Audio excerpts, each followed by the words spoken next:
భారతదేశంలో 10 ఏళ్ల పాటు నేను ఎందుకు నిలబడగలను, బలంగా గట్టిగా ఎందుకు నిలబడగలను అని చెప్పడానికి ఒకటే మాట.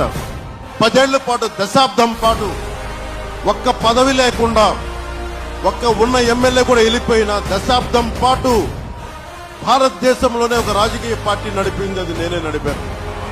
తండ్రులు రాజకీయ నాయకులు వచ్చేమో కానీ నేను మొదటి తరం రాజకీయ నాయకుడు. మీలో నుంచి వచ్చిన వాడిని, సగటు మధ్య తరగతి మనిషిని. నాకు ఆ కష్టం తెలిసి నాకు ఎలా ఉంటుందో.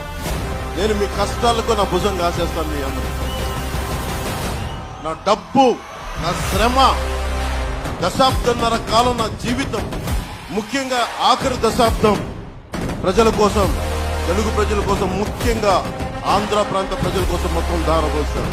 ఇప్పుడు నాకు వెనక్కి వెళ్ళడానికి కూడా లేదు. నా శ్రమ అంతా మీకోసం పెట్టాను. ముఖ్యంగా ఆడబిడ్డలకి, యువతకి నేను మీకు